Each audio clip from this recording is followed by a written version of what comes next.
Good morning. Our guest on this edition of Point of View is the author of an insightful new book on the relations between blacks and whites in America. It's David Shipler, who won the Pulitzer Prize for his 1986 book, Arab and Jew, Wounded Spirits in a Promised Land, applying the same sort of one-on-one journalistic approach to the United States. Shipler's written a book called A Country of Strangers, Blacks and Whites in America. Welcome to Point of View. Thanks for joining us. Nice to be here. It's actually a return to the Chicago area for you. I mean, much of your book deals with relations among people in the Chicago area. Oak Park, for instance. I mean, my hometown. Yes, I spent some time in Oak Park interviewing people. There are quite a few interracial couples, for example, who live there. It's a fairly safe place psychologically and emotionally for people, blacks and whites, who are married to each other, and for biracial children. And I also took a look at the way Oak Park has handled the question of integration and compared it in the book. There's a subchapter on Oak Park comparing it with Teaneck, New Jersey, also an integrated town, but one that did not handle a crisis very well after a black youngster was shot and killed by a white police officer several years ago. Oak Park has made a lot of efforts over the years to do what I suppose could be called managing integration. Sherlyn Reed, the director of community relations for the village, told me, she said, I believe segregation was planned. Therefore, if you want to have integration, you better plan it. So real estate agents were enlisted to cooperate with the village in making sure that people who wanted to buy houses or rent apartments, knew the policy of the town, which was that there should not be enclaves that were all white, all black. Now, I realize that in practice this doesn't always happen. It's a tough thing to accomplish, but from what I can gather, there's a lot of effort that goes on to encourage people, both blacks and whites, to look for housing in neighborhoods where they might not naturally want to be.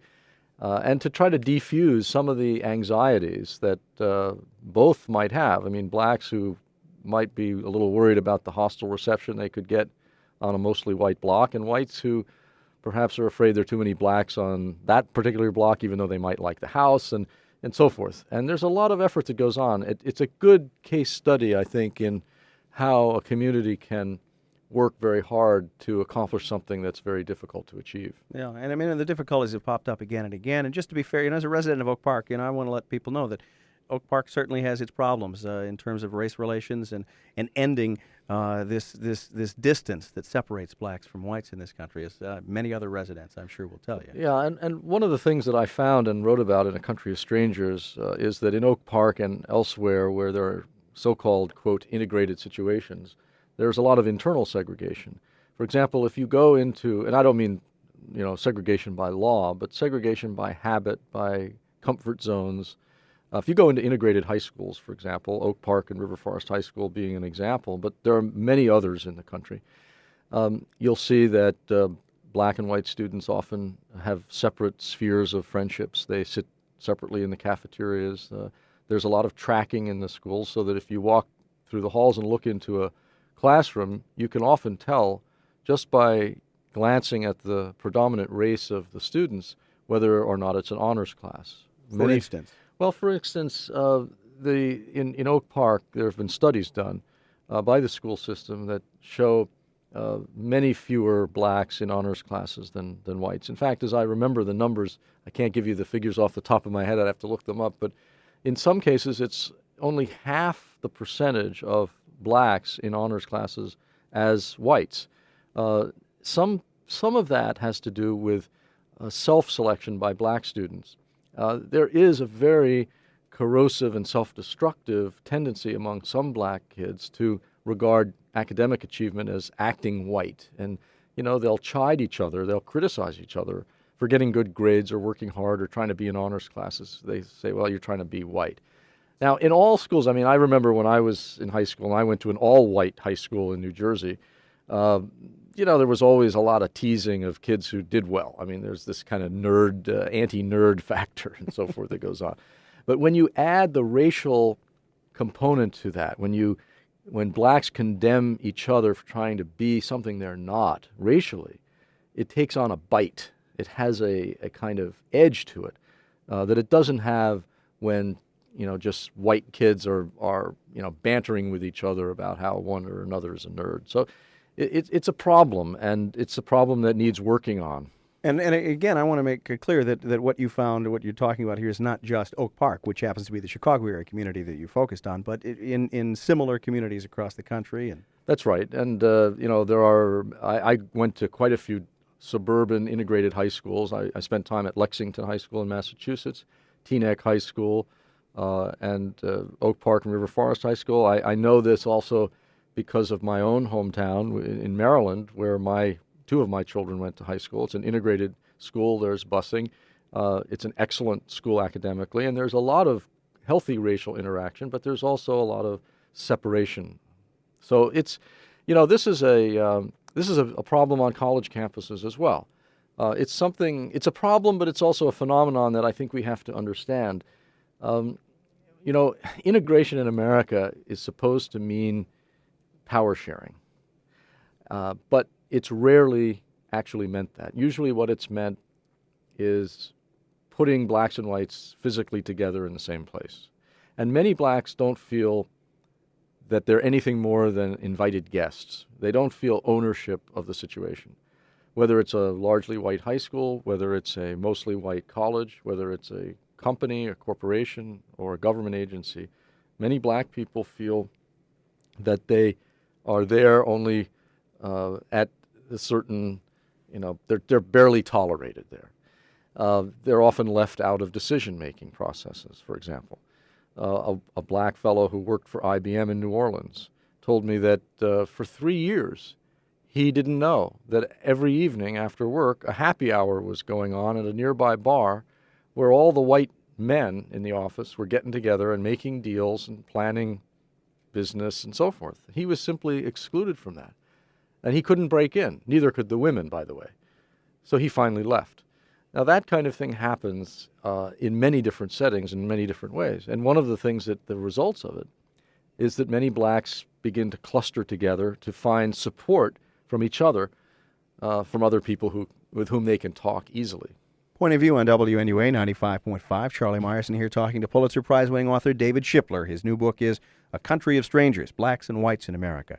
We probably should back up and tell people just how you've come to know all this, how you wrote this book, how you conducted your journalistic endeavors here. I spent 5 years crisscrossing the country interviewing ordinary people, really. I mean, I really stayed away from most of the scholars, except here and now and then when I felt they could, help me gain insight. I stayed away from the prominent people, the people you read about in the papers and see on television all the time. I stayed away from the extremists who exacerbate tensions on both sides. And I focused on ordinary folks from all walks of life, blacks and whites, most of whom have a lot of daily interaction with each other. That is, they work together or they go to school together, they study together, they live together, and sometimes they are in the same families together.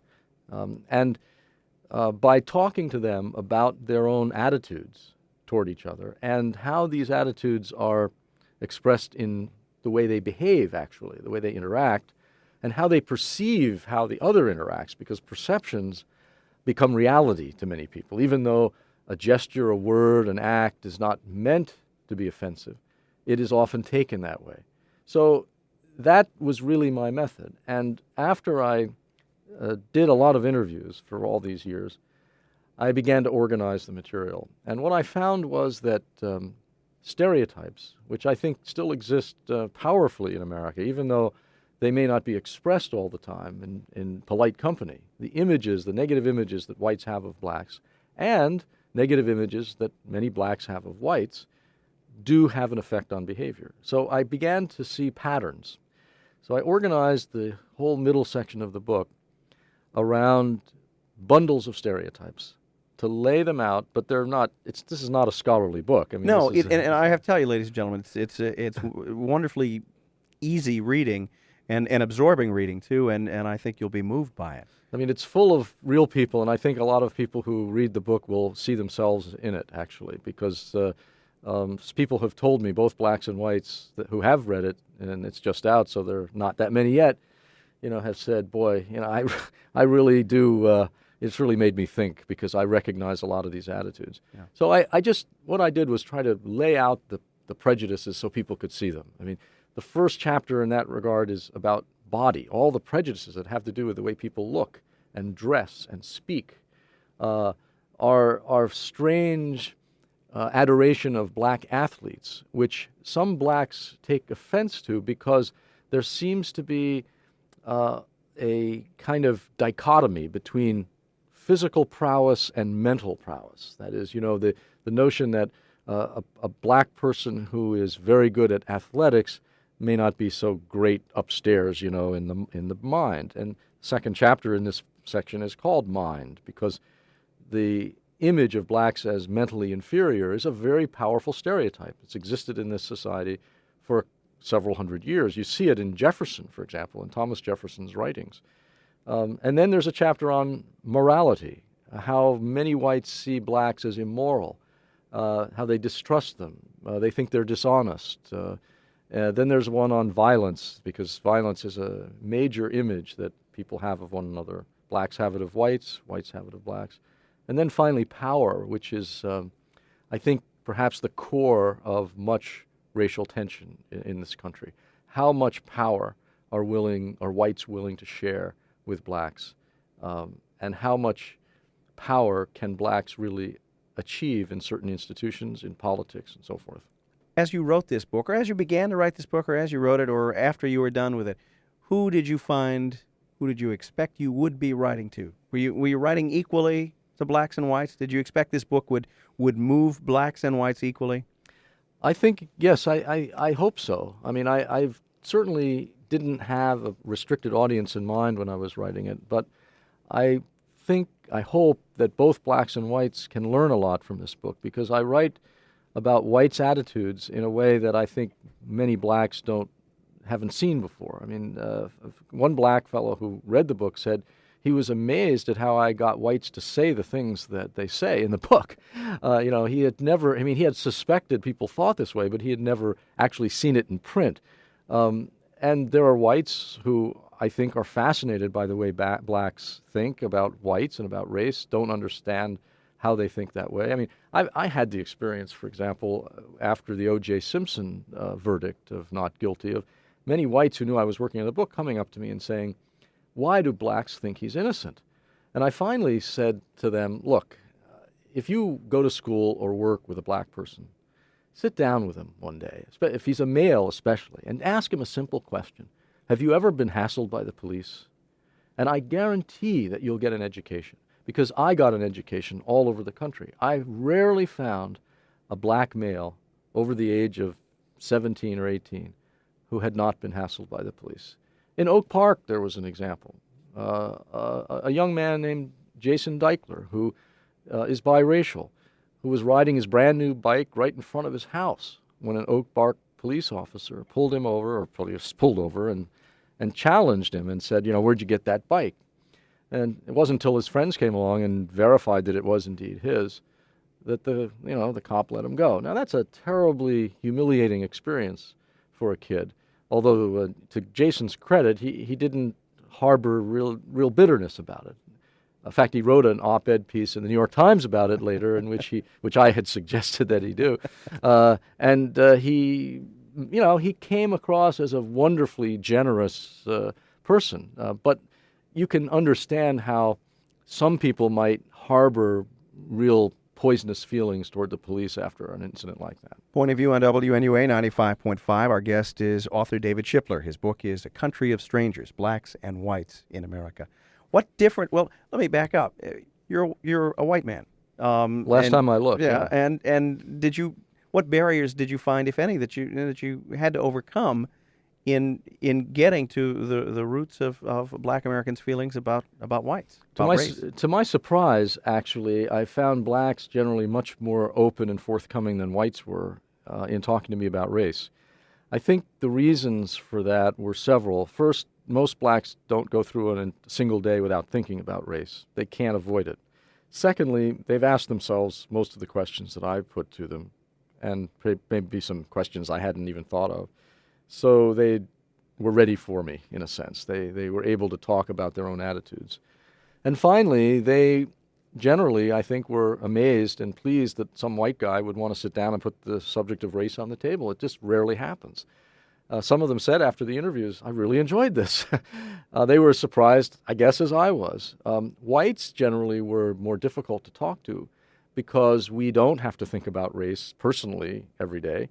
We don't think about our own attitudes that much. We're not very introspective on the subject. And when I probed and pushed people, they often got defensive and started talking about other subjects, change the subject approach. So I was quite struck by how easy it was to talk about race with most African Americans. What are the most memorable images, conversations, or events that you witnessed as you prepared to write this book? One was an interracial couple in Oak Park, actually.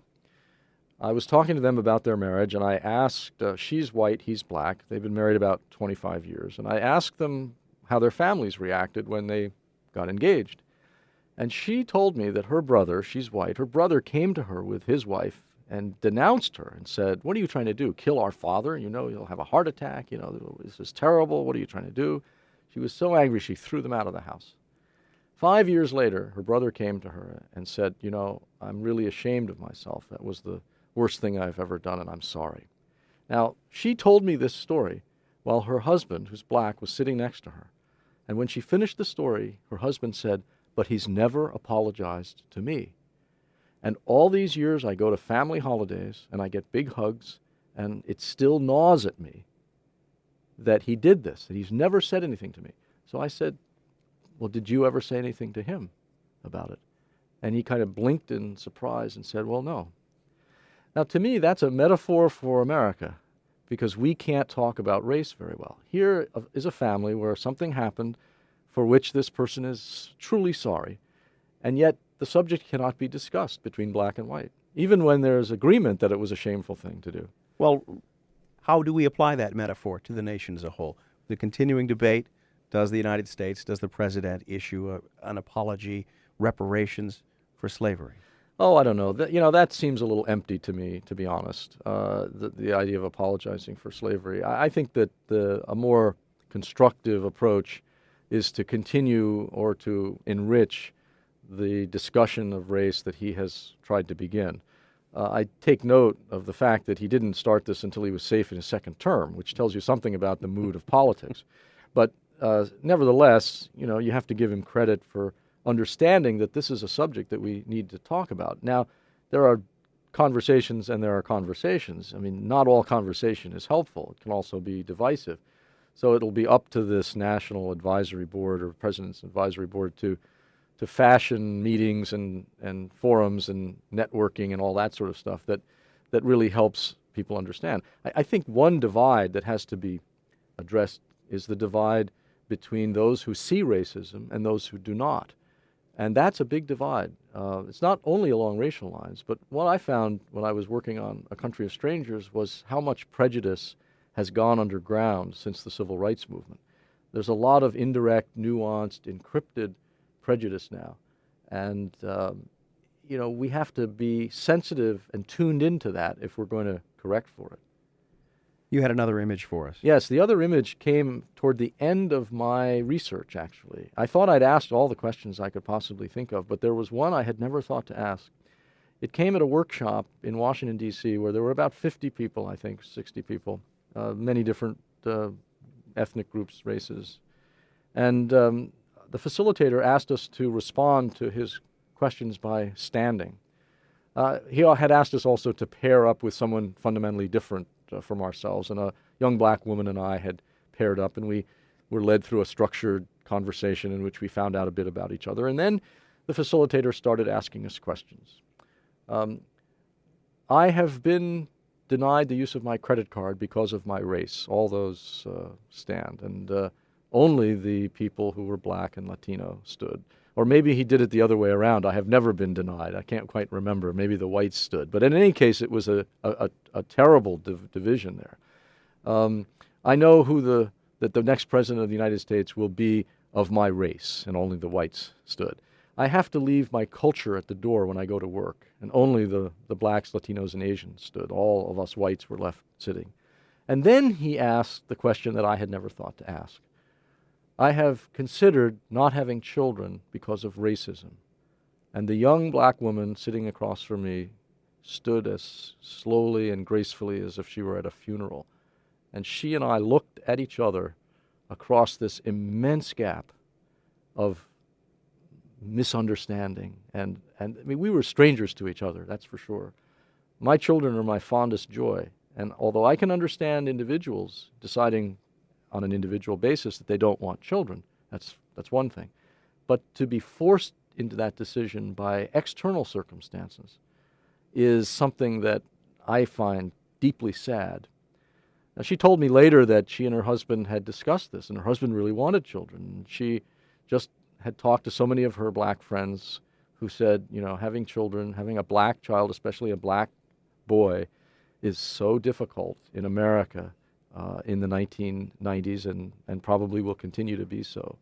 So that was a learning experience that I had right at the end of my research, and I began the last chapter with that story. Having learned all this, having written all this, knowing what you know now that maybe you didn't know when you began, do you have much hope that that blacks and whites will become something more, something better than strangers in America? And if so, how?